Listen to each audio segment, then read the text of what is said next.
Olá, estamos de volta com Frente a Frente para o nosso último bloco, que hoje nós recebemos aqui, eu e José Maria Trindade, recebemos a Procuradora-Geral da Fazenda Nacional, Anelise Almeida.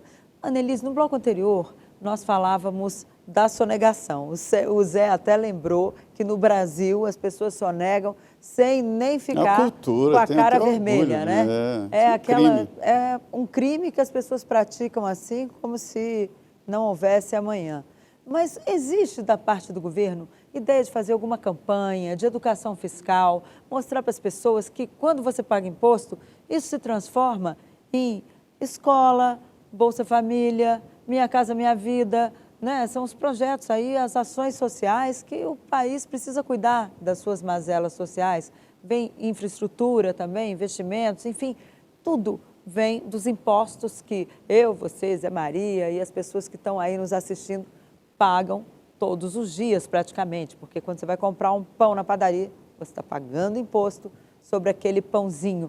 Como é que vai ser isso daqui para frente? Há a perspectiva de fazer uma campanha nesse sentido, uma vez que as pessoas parecem estar muito desalentadas diante de tantos casos de corrupção que já viram aí em tantos governos, né? Como é que isso vai ser tratado? Denise, a gente tem o Ministério da Fazenda tem um programa muito interessante de cidadania fiscal, de educação fiscal, que é exatamente para mostrar para as pessoas como é que, da onde vem esse dinheiro e qual é a utilização dele, né? O imposto, ele faz parte do contrato social que a gente assina enquanto sociedade, né? É o quinhão de cada um de nós para manter o Estado, se transforma em investimento, em política pública. Essa política pode ser uma política de assistência social, mas pode ser uma política de inclusão social, ela tem, né, política ampla. Nós lançamos no Ministério da Fazenda, agora no início do mês de março, na Semana da Mulher, um programa de cidadania fiscal e de educação fiscal que se chama Mulher Cidadã. É um programa voltado especificamente para mulheres. Ele vai contar com a expertise de vários órgãos do Ministério da Fazenda, então, Secretaria de Política Econômica, Secretaria do Tesouro, Receita Federal, Procuradoria-Geral da Fazenda, por meio de convênios com universidades do Brasil inteiro, para ter capilaridade, para esse programa ser descentralizado. E para chegar lá naquela mulher que está em posição de vulnerabilidade, mas que precisa se regularizar. Imaginam, e a gente tem tantos casos assim, uma mulher que tenha eventualmente um negócio, um salão de beleza, ou uma loja de roupas, ou até hoje em dia tem muito isso, uma microempresa, uma startup de tecnologia, mas ela precisa se regularizar, ela quer entrar na formalidade. Quando ela entra na formalidade, ela tem os benefícios daquilo e ela paga o imposto devido, da forma correta.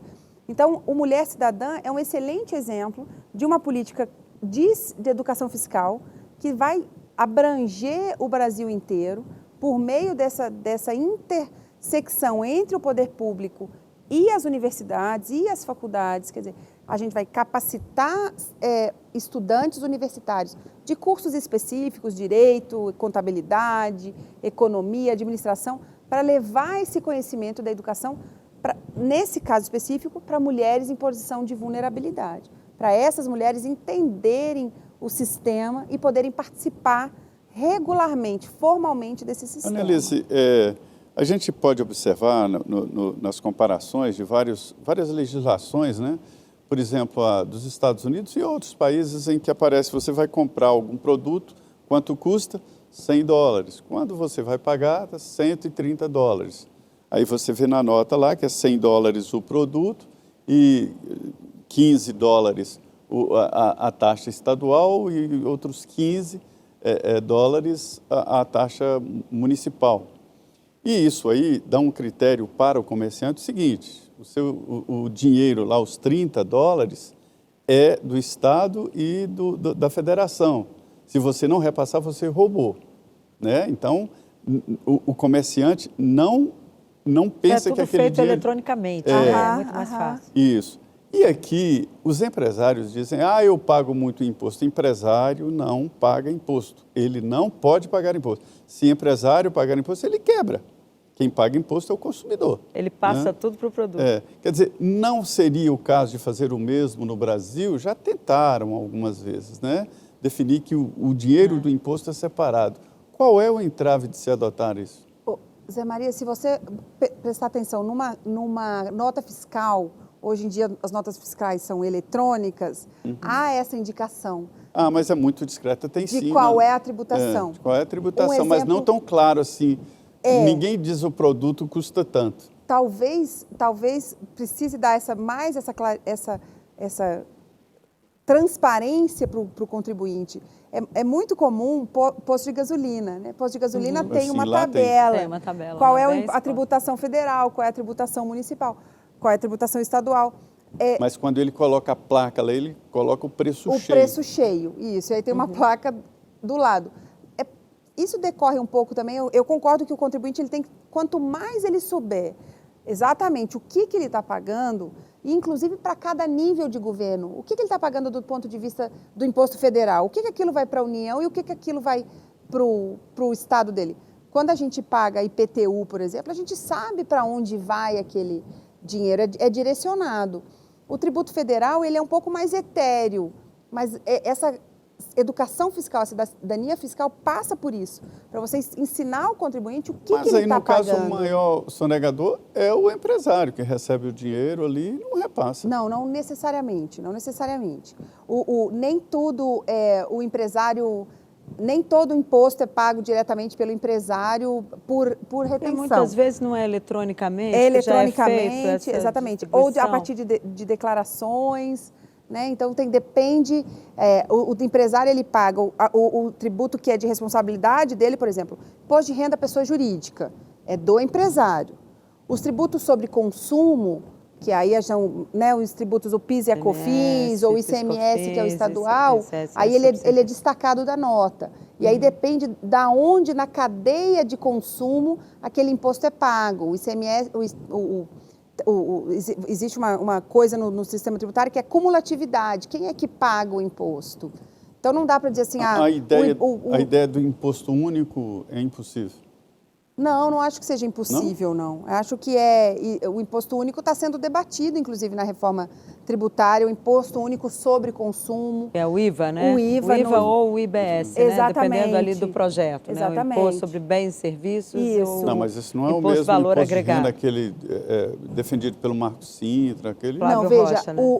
existe... Ele quer uma CPMF única. Isso, mas aí ali é tributação sobre a renda. O IVA, ou o IBS, é sobre o consumo.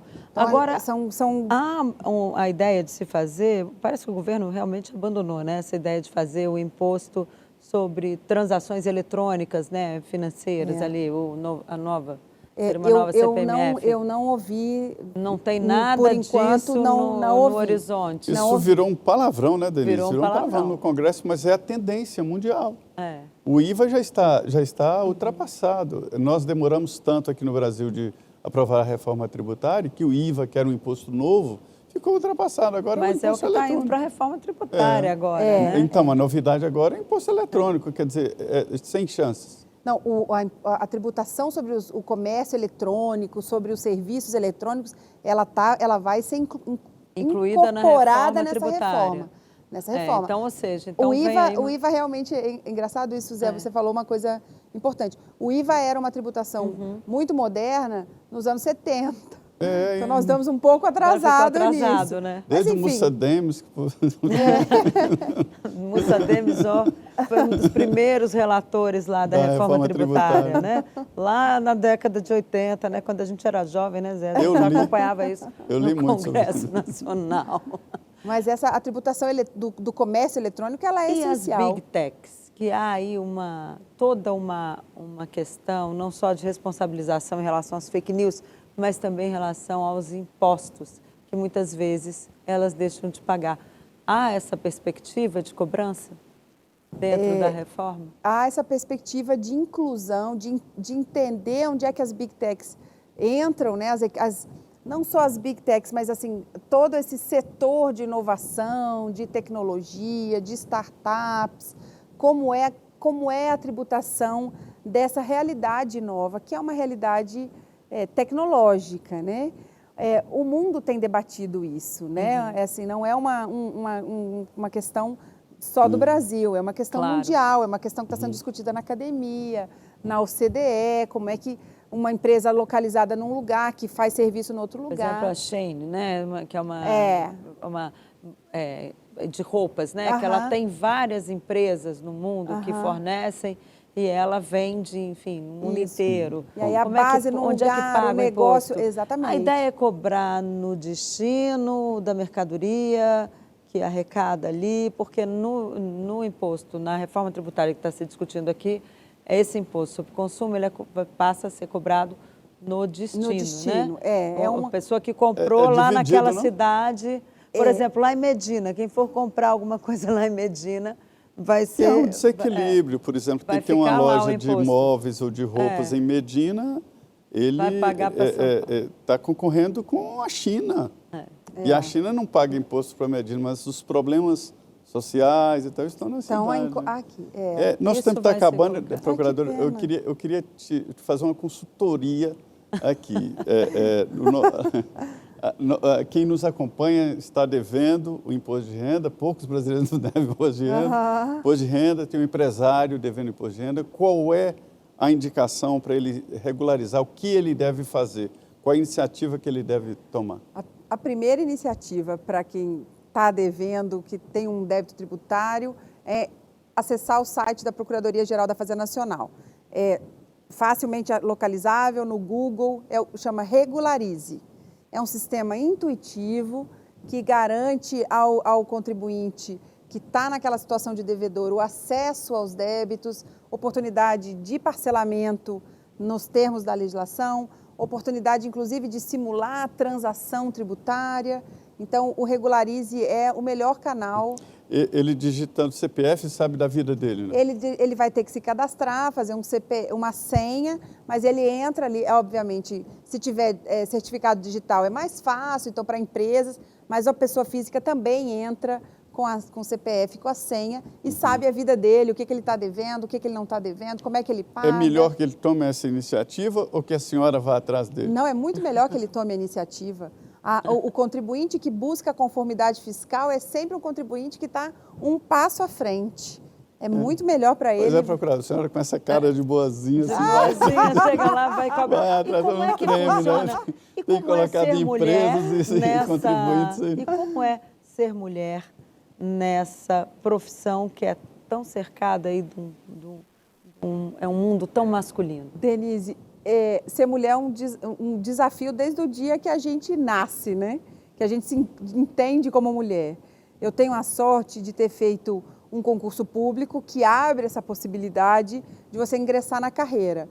Mas para construir a minha carreira, para alcançar espaços dentro da Procuradoria, eu tive que lutar muito e desviar de uma estrutura que é uma estrutura patriarcal, que é uma estrutura machista e que reflete a nossa sociedade. Então, não é raro eu ser a única mulher numa reunião. Até hoje, né? Até hoje. Não é raro. Ainda mais nessa área de economia, ela é eu muito fico rápida. muito feliz porque na minha equipe hoje nós somos, na minha equipe direta aqui, nós somos mais mulheres do que homens. Então, é muito comum eu chegar numa reunião com um colega e 3 mulheres, além de mim. E as pessoas levam um susto até. Então, a gente está ocupando esses espaços. Assim, acho que ser mulher numa posição dessa abre portas para outras mulheres. Dá a possibilidade de que outras mulheres se enxerguem. E eu gostaria muito que as minhas colegas na Procuradoria-Geral da Fazenda Nacional, no Brasil inteiro, se espelhassem e também ocupassem espaços. Sabe? São quantas procuradoras? Nós Procuradores e procuradoras? 2.100 procuradores distribuídos pelo país. Pelo Brasil inteiro, são 120 unidades mais ou menos. Metade, 50-50 é entre homens e mulheres. Doutora Annelise, eu queria agradecer muito a participação da senhora aqui no Frente a Frente, aqui nos estúdios da Rede Vida em Brasília. Um assunto bem complexo, bem complicado, mas que a gente fez questão aqui de destrinchar e mostrar, inclusive, o fim de algumas lendas urbanas aí de cobrança de impostos. Muito obrigado, muito boa noite. Muito obrigada, Zé Maria. É um grande prazer para mim, uma honra estar aqui, uma alegria participar do programa com vocês, poder explicar um pouco do que eu faço também. A alegria é nossa de falar para você, inclusive prestar esse serviço aí para regularizar é bom. Muito boa noite, Denise, minha parceira de sempre aqui nessa conversa boa. Boa noite, Zé Maria. Foi muito produtiva a nossa conversa aqui hoje. Muito obrigada, Annelise, pela sua presença. Já fica o convite para você voltar. E boa noite para você que esteve aqui com a gente até agora. É isso. E a conversa aqui continua na política, só que agora é a política a política econômica do governo, né, que é a origem do governo, é exatamente os impostos. Todos os regimes, os mais liberais, admitem a cobrança de impostos. Os impostos devem ser justos e todos devem contribuir. É o contrato social que a doutora Annelise falou. Muito obrigado, muito boa noite e continue aqui na Rede Vida. Aqui começa agora o Jornal da Vida, com as notícias nacionais e internacionais e a participação nossa aqui com comentários. Isso aí, muito boa noite. Obrigado.